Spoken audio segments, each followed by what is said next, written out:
Saya nak tanya dengan Iswardi sendiri mengenai Dewan Undangan Negeri N18 Inanam. Seperti mana yang kita tahu keputusan semalam, N18 Inanam ini dimenangi oleh Peto Galim daripada PKR sendiri. Dan kita dapat tahu bahawa dalam pilihan raya sebelum ini ke-15, di mana kerusi ini dimenangi oleh Kenny Chua Tek Ho. Sebelum itu, Kenny Chua merupakan ahli PKR dan beliau ada masalah. Beliau beralih ke bebas. Kita dapat tahu bahawa Dewan Undangan Negeri Inanam ini dimenangi oleh PKR, muka baru Peto Galim yang memenangi kerusi tersebut.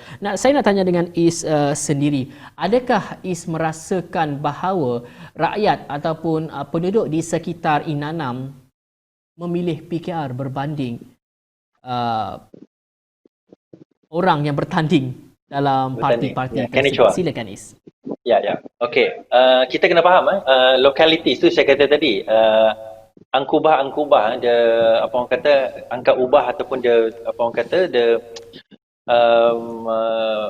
faktor-faktor di dalam Sabah ini dia berbeza daripada satu tempat ke satu tempat. Etnisiti, kawasan dia, bangsa dia, di mana kedudukan, geografi dia, semuanya kita tak boleh nak predict berdasarkan itu. Ada setengah tempat dia melihat calon, ada setengah tempat dia melihat parti, ada setengah tempat dia melihat kedua-duanya.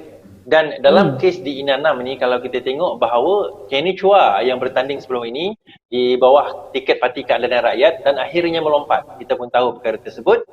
Dan beliau bertanding lagi di bawah tiket bebas menggunakan logo kerusi. Jadi kalau kita tengok, kalau sekiranya Inanam ini memilih atas dasar orang kata calonnya, maka seharusnya Kenny Chua sekurang-kurangnya kalau tak menang pun menduduki tempat kedua, kita katakan. Kerana daripada segi apa orang kata kredibiliti, sepatutnya dia mempunyai nama yang dikenali dan sebagainya.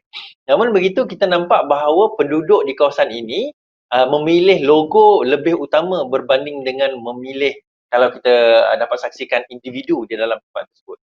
Dan faktor menarik yang kita boleh simpulkan kenapa, sebab saya nampak Inanam ini antara kawasan bandar. Kita kata ini kerusi bandar, ataupun at least kurang-kurangnya pinggir bandar, dan penduduk pinggir bandar seperti yang kita ketahui, mereka masih lagi mempunyai mentaliti ketaatan mereka dan juga pilihan mereka, bukan ketaatan tetapi pilihan mereka masih lagi kepada logo berbanding dengan individu. Okey Is, kita beralih kepada krisis pemilihan Ketua Menteri Sabah, dan kita mungkin esok kita dapat ketahui siapa, sebab kita rasa ambil masa yang agak lama. Kita pendekkan masa, kita kecilkan skop perbincangan kita pada malam ini. Mungkin esok Ketua TYT akan mengumumkan semua benda ini. Kerajaan akan ketahui siapa yang bakal memimpin Kerajaan Negeri Sabah pada esok hari mungkin. Okey, pada pandangan Is sendiri, adakah Haji G akan menjadi Ketua Menteri?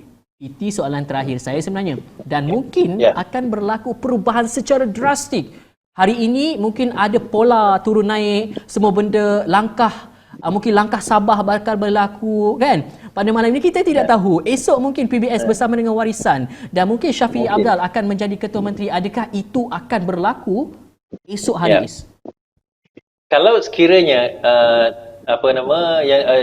TYT tidak membuat keputusan dan menyelesaikan kemelut ini pada malam ini, sebenarnya TYT TYT lah yang mempunyai kuasa untuk pin down the candidate.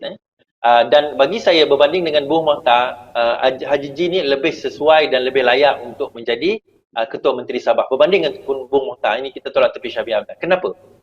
Salah satu faktor utamanya bagi saya dalam pertimbangan yang dipertua ni, TYT ni, adalah kerana Bung masih lagi mempunyai kes yang tertunggak. Dia sekarang ini masih lagi dibicarakan di mahkamah, sebagaimana Rahman Dahlan sebut hari itu, bagaimana dia hendak menjadi Ketua Menteri Sabah sedangkan masih lagi kes itu berada dalam pembicaraan. Bayangkan Ketua Menteri Sabah kes bicara, tiba-tiba dia dapat bersalah.